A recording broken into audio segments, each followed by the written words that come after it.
Hello everyone, welcome back to my channel. আজ আমরা পুরো পরিবার মিলে চলে এসেছি আমাদের দেশের বাড়িতে। কেন জানো? আমাদের বাড়ির সবথেকে ছোট্ট সদস্য মানে আমাদের ভাইপোকে তার নিজের বাড়িতে নিয়ে যাওয়ার জন্য আমরা অতনুর মাসির বাড়ি থেকে বেরিয়ে ওর পিসের বাড়ির দিকে যাচ্ছিলাম। দেখো, যাওয়ার পথে এই বাঁশের পোলটা পার হচ্ছিলাম। আমি আগে কোনো দিন এইরকম বাঁশের পোল পার হয়নি, তাই আমার এক্সপিরিয়েন্সটা দারুণ ছিল।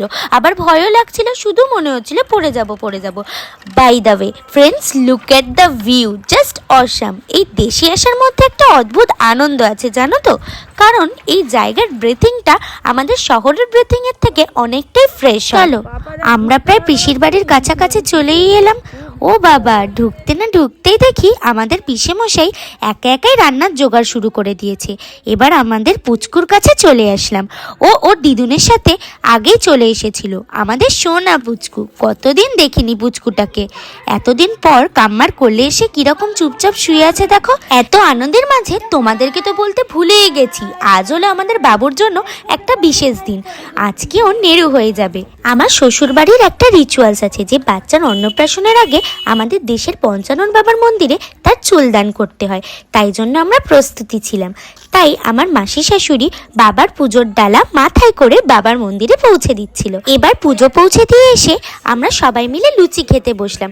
এদিকে দেখো, পুচকুর বাবা মা তাকে নিয়েই ব্যস্ত। এবার দেখো, আমাদের বাবু তার কাকাইয়ের কোলে উঠে পড়েছে। কাকাইয়ের কেমন আদর খাচ্ছে দেখো। খাওয়া দাওয়া সেরে আমরা বাবুকে নিয়ে বেরিয়ে পড়লাম। বাবু তার ঠাম্মির কোলে করে এবার নেড়ু হতে যাচ্ছে। আমাদের সাথে আমাদের এক পিস্তুত বোনও এসেছিল, তোমরাও একটু ইন্ট্রোডিউস করে নাও। এবার আমরা মন্দিরে চলে এলাম। এসে দেখলাম বেশ ভালোই ভিড় হয়েছে। এবার সেই মুহূর্ত, আমার বাবু এবার নেড়ু হতে যাচ্ছে। এই দেখো, আমাদের পুচুটা কেমন চুপচাপ বসে বসে নেড়ু হচ্ছে। পাশাপাশিতে আরো অনেক বাচ্চাই নেড়ু হচ্ছিল। তারা প্রচন্ড কান্নাকাটি করছিল, কিন্তু আমাদের সোনু একটুও কান্না করেনি। আমার মাসি শাশুড়ির কোলে চুপ করে বসেছিল। এবার বাবার পুকুর থেকে জল দিয়ে মাথা ধুইয়ে দেওয়া হলো। অতনু আর আমিও তো পুজো দিয়েছিলাম, তাই জন্য আমরা দুজনেই ঠাকুরকে ধূপ দেখিয়ে দিলাম।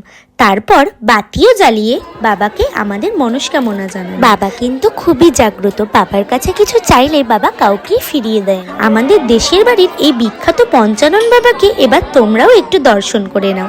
বাবাকে দেখলেই যেন গায়ে কাঁটা দিয়ে ওঠে। এরপর আমাদের সোনুকে বাবার মন্দিরে শুইয়ে দিয়ে একটু গড়ানো হলো। আর ঠাকুর মশাই সমস্ত রিচুয়ালস করে আমার যার আঁচলে আমাদের বাবুকে সমর্পণ করে দিল। আমাদের পুজোর রিচুয়ালসগুলো ফাইনালি এবার শেষ হয়ে গেল। দেখো সবাই, সকাল থেকে এত ধকল করে আমার কি হাল হয়েছে, অতনুরও এই একই হাল হয়েছে। ঠাম্মির কোলে শুয়ে শুয়ে বাবু কিরকম আদর খাচ্ছে দেখো। এখনো একটা রিচুয়ালস বাকি আছে, সেটা হলো হরিলুট। আমাদের সোনুর কারেন্ট ওজন অনুযায়ী বাতাসা নিয়ে এসে সেটা মন্দিরে পুজো করিয়ে সেখানে উপস্থিত সকল মানুষের মধ্যে সেটিকে বিলিয়ে দেওয়া হলো। এই রিচুয়ালসটা পালন করে আমার খুব মজা হয়েছিল। আমাদের পরিবারের সকলে মিলে আমরা এই রিচুয়ালসটা পালনে সামিল হয়েছিলাম। আমাদের সবাইরই খুব আনন্দ হয়েছিল। ফাইনালি আমাদের সব রিচুয়ালস শেষমেশ শেষ হলো। এবার আমরা মন্দির থেকে নেমে পাশে একটা আইসক্রিমের দোকান দেখে দাঁড়িয়ে, তারপর সবাই ঝটপট আইসক্রিম খেয়ে নিলাম। এবার বাবার প্রসাদ নিয়ে আমরা চললাম পিসির বাড়ির দিকে। অনেক বেলা তো হয়েছে, তাই খুব খিদে পেয়ে গিয়েছিল। তাই এসেই আমরা ঝটপট খেতে বসে পড়লাম ও খেতে শুরু করে দিলাম। খেয়ে দিয়ে উঠে কি করব ভেবে পাচ্ছিলাম না, তাই আমাদের পিসির বাড়ির মিঠু রানীর কাছে মিট করতে এলাম। কি সুন্দর ডাকছে দেখো। এরপর আমাদের সোনুর কাছে চলে আসলাম। এবার সোনুর সাথে একটু খুনসুটি করে আমরা চলে এলাম আমাদের জবা বাগান ও জমি দেখতে। এর মধ্যে একটা জবা ফুল নিয়ে মাথায় গুজে একটু ক্যাতো করে নিলাম। এত গ্রিনারি দেখতে সত্যি সত্যি খুবই ভালো লাগে। এবার চন্দ্রমল্লিকার বাগান থেকেও একটু ঘুরে আসলাম। তনু ওর পিসিমশাইয়ের সাথে ওদের সমস্ত জায়গাগুলো দেখছিল, কিন্তু ওর দুষ্টু ভাইপো ওকে সমানেই ডিস্টার্ব করে যাচ্ছিল। এই দেখো, এইটা হলো আমাদের পুকুর। এই দেখো, কলা গাছে কত বড় কলার কাঁদি হয়েছে। এবার বাবু হওয়ার খুশিতে আমরা সেখানকার পাড়ার ঘরে ঘরে একটু মিষ্টি বিলি করে দিলাম। সবশেষে এবার পিসির বাড়ি থেকে বেরিয়ে আমরা মাসির বাড়ির দিকে রওনা দিলাম। আবারও আমরা সেই বাঁশের পোল দিয়ে পারাপার হলাম। ঘরে এসেই তো বাবুর ঘুম পেয়ে গেল, তাই দিদি ওকে ঘুম পাড়িয়ে দিল। তারপর মাসির রান্নাঘরে গিয়েই দেখি আমার শাশুড়ি মা বিরিয়ানি তোড়জোড় প্রায় শুরু করে দিয়েছে। এদিকে ভাতও সিদ্ধ হয়ে গেল, এবার আলুগুলো লাল লাল করে ভাজা হয়ে গেল।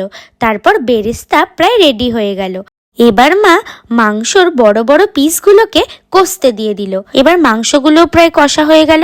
এবার মাংস কষার পর বিরিয়ানির লেয়ার সাজানো শুরু হয়ে গেল। এরপর বিরিয়ানির জন্য যা যাবতীয় মশলা লাগে সেই সব রকম মশলা দিয়ে ফাইনালি বিরিয়ানি প্রায় রেডি হয়ে গেল। আর এইদিকে স্যালাডও কাটা হয়েছিল। তাই আর দেরি না করে আমরা সবাই মিলে খেতে বসে পড়লাম। বিরিয়ানিটা দেখতে কিন্তু দারুণ হয়েছিল, আর বিরিয়ানিটার টেস্টও ছিল হেব্বি। আজকের দিনটা আমাদের দারুণ কাটলো। আবার আসছি আমার নেক্সট ব্লগ নিয়ে।